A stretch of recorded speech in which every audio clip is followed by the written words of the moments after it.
There is growing anger now, not just in England, but on the continent, at the increased misuse of cameras to both raise revenue and disestablish effective traffic safety policy.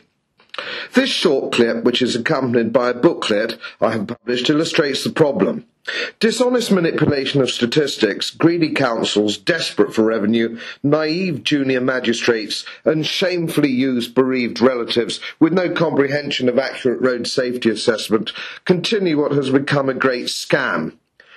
Sadly, as in many things now, the press and media, starved of resources, simply buy into the latest camera salesman's pitch with no independent research.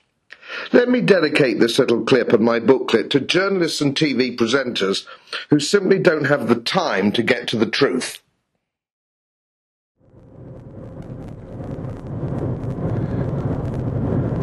Now we're driving along the Rawling Way, and I do hope you'll bear with me because I'm trying to recreate exactly what transpired. I've even taken the same time of the day at 9:30, driving my wife home from the infirmary.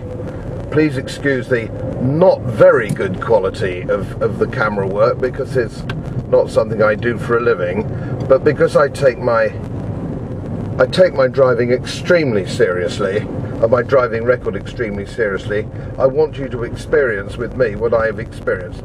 This is the road leading up. This is the Godfrey road which is leading up to the flyover, and there's the first 40-mile-an-hour sign, which is perfectly reasonable. As you can see, this road, albeit one way, 40 is not an unreasonable speed limit. I'm now joining the dual carriageway, and my driver, of course, is looking behind her to make sure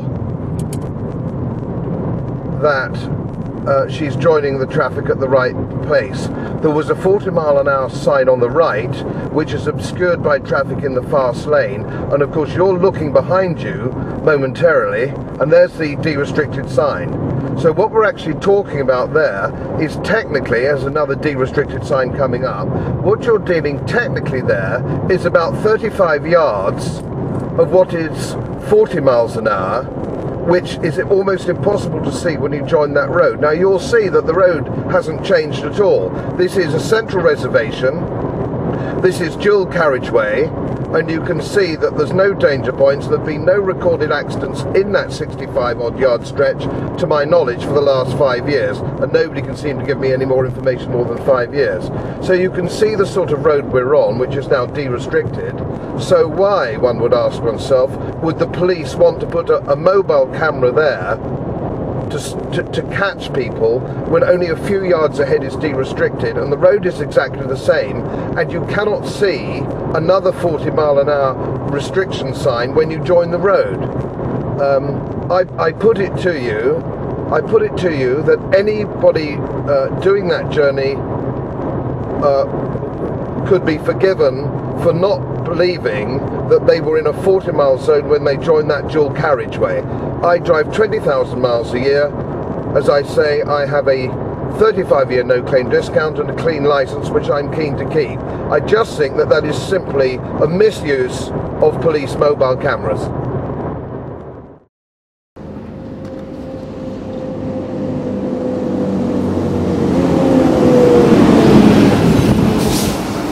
Well, here's a classic case where a speed camera could be utilised. I don't have any objection to a speed camera here. There's a school, it's a narrow road, it's very busy on this road, and of course at the school closing time and opening times you've got a lot of traffic parked up here, and that actually makes the road even narrower, and of course it's even narrower still and more busy when the school comes out.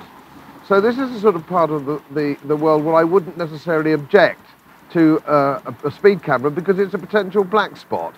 Mike's got a lot of experience with this. What's your take on this one, Mike? Well, you could put double yellow lines down, but unfortunately you'd have to find a policeman to enforce them then. So the easiest solution would be to have a speed camera, and it would be more appropriate here than it would be in many other places in this area. Here we are on a broad dual carriageway which used to have a limit of 70 miles an hour. Unfortunately, a couple of years ago, 2 young girls were killed by 2 yobs who were actually racing their cars. And the response has been to reduce the speed limit to 50 and put speed cameras up.